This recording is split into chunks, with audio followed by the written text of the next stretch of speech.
I was talking the other day, I can't remember when it was some time though, about wanting a van, not so much as a mini camper, more as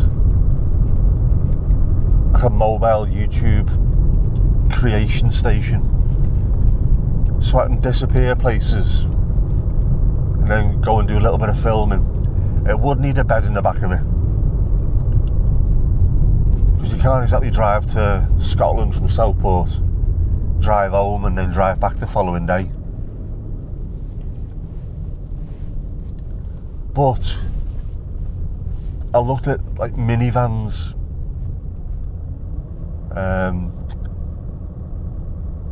Fiat Doblos, Citroen Berlingos, all that kind of thing, little Ford Transit Connects. I would need to take into consideration how long these things are. How long are they? Because I am a long chap. Being 6'4", 1m93, would I fit in the back of some of these things lying down? I wouldn't. Bizarre, I know, but I wouldn't. So if I'm looking for something, I need to take that into consideration. I'm not looking at the moment, I haven't got the wedge at the moment.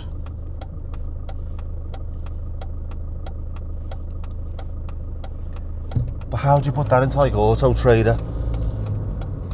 What are you looking for? I'm looking for an automatic, possibly diesel. Where do you put in? The back of it has got to accommodate a stupidly long, differently abled half width. Can't, can you?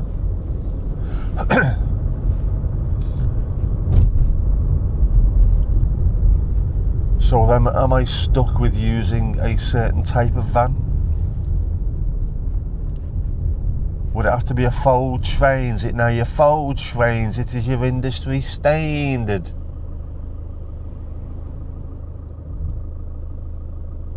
So I'll just wait here at the light, say lad. Stupid big cars. I'd fit in the back of that.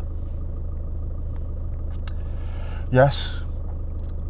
So would it have to be a Vauxhall Vivaro, Mercedes Vito, that type of van?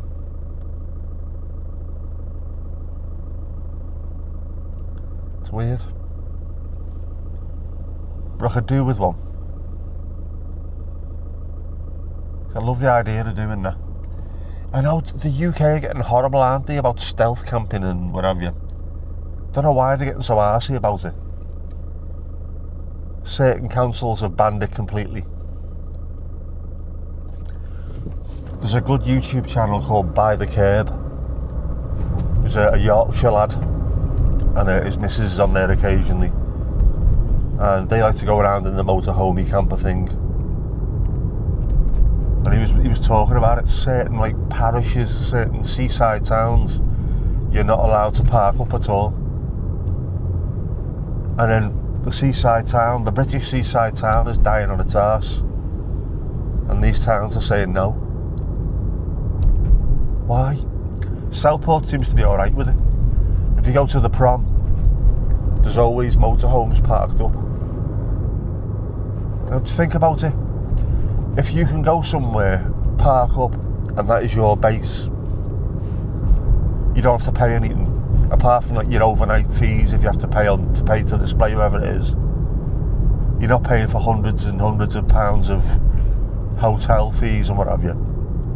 That money can then be spent within the local economy, local shops, cafes, restaurants, pubs, whatever it is. The arcades, if you've got kids with you. Money goes back into the town. Why are they trying to stop it? Is it that important? We just don't want these people turning up because it makes the place look untidy.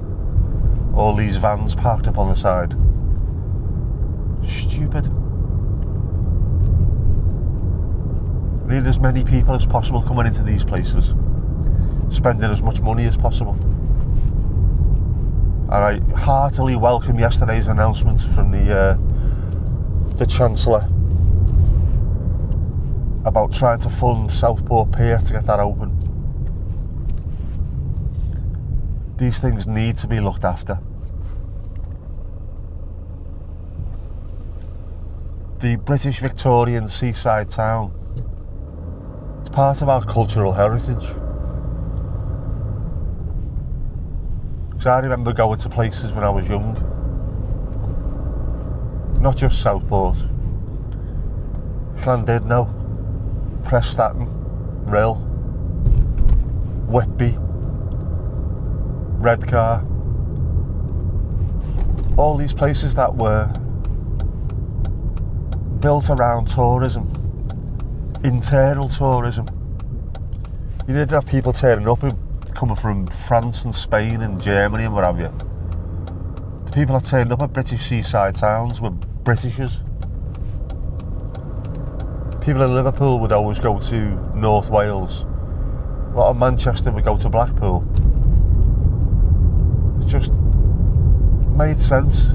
The working man got his break, and then the British seaside town made its money. The economy kept on churning. I know it's hard to compete with these cheap package holidays where you can jump on an EasyJet and go to Alicante or something, and it's less than just a weekend at the seaside. But we've got to do something to encourage people, and if that means allowing motorhomes and campers to turn up and camp, they're not doing anything wrong. They're not parked up on the prom and throwing the chemical toilets all over the road, are they? You know what I mean? Stop making it difficult for people to spend a bit of money in your town. Stupid. I sort of can understand it when it comes to places like, where was it? The North Yorkshire moors. They had a problem with people camping there and then fly tipping, dumping things, having fires. Especially if we're getting towards the really hot season. It didn't rain for ages here. Luckily it did. But I remember a few years ago when it didn't rain for months and there was fires going off everywhere. All up on the sort of the Yorkshire moors, the moors just outside Manchester and things like that were all on fire. So you've got to be careful about stuff like that. I get that. If you don't want people camping on top of the North Yorkshire moors, fine. Seaside towns though. It's mecca than us sayings. It's mecca than us sayings. Oh, my hay fever's bad.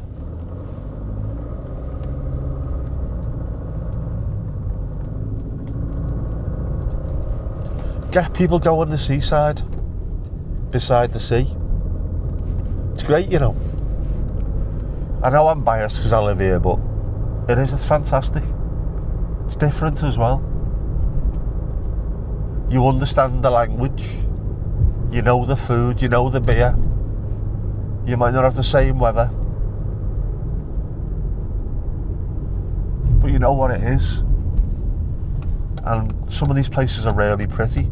There's plenty to do if you look for it. Visit the seaside. And seaside towns, if you are listening, which I know you're not, but you should be, make an effort. Make an effort to welcome people in the first place. Make an effort to have things for them to do when they get here.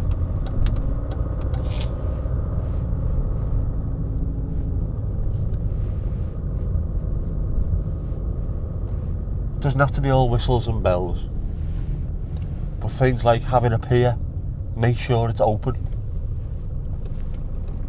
look after them, put money aside or try and raise money. Jeez man, there's enough millionaires living in this town where you should be able to raise cash.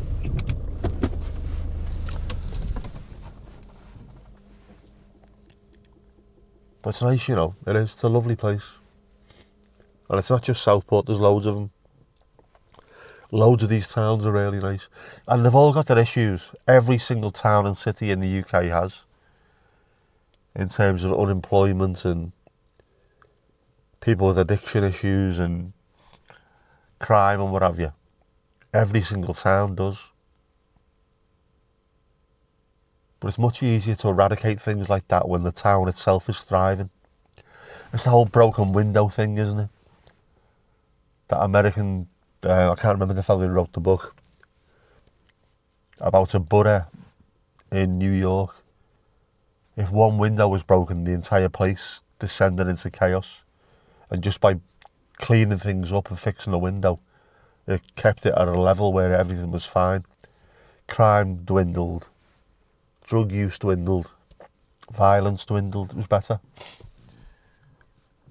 So that's what you've got to do. Don't moan about how bad your town's become and then leave the streets caked in mud and filth and grime and whatever. Clean the place up. Spend a bit of money on these places. They're not beyond salvage. Give people something to do. Give them a reason to come here.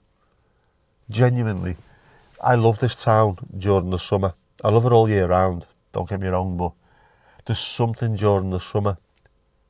Might be the quality of the light, I don't know what it is. There's a vibe to the place. The people that are here seem happy to be here. It looks lovely, feels great. It's nice to park up near the beach and just, I don't know, experience the seaside. Even though I live here, it's lovely. Spend more money in your local communities. Look after where you live. Put pressure on the people in charge. Don't let these places go to ruin. Because once they're gone, they're gone. You can't bring them back, it'll cost too much money.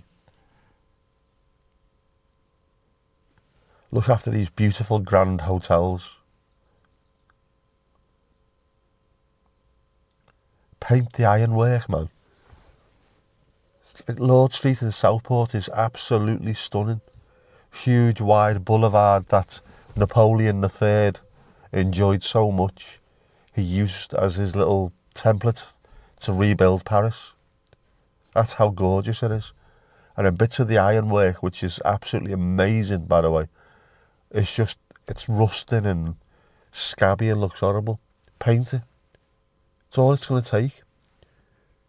Some of the shops that are empty, give people 6-month leases. Drop the rates, drops the council tax. Let people go in, have pop-up shops. Because there is money out there. There's money in this town. Just do something with it. Said it before, haven't I? There's a record shop that I go to. Ask them if they want to open a second one on Lord Street. And then just give them a shop. There you go. No rates, no nothing. You just go in there. Paint the outside. Keep it clean, keep it tidy. Get some footfall going on the other part of Lord Street. We've got to make regeneration happen. And I think we can. It's going to take a bit of buy-in. But I think every one of us that lives in a seaside town has our part to play. And you can start councils by letting people park up. There's nothing wrong with van life. Come on, we can do this.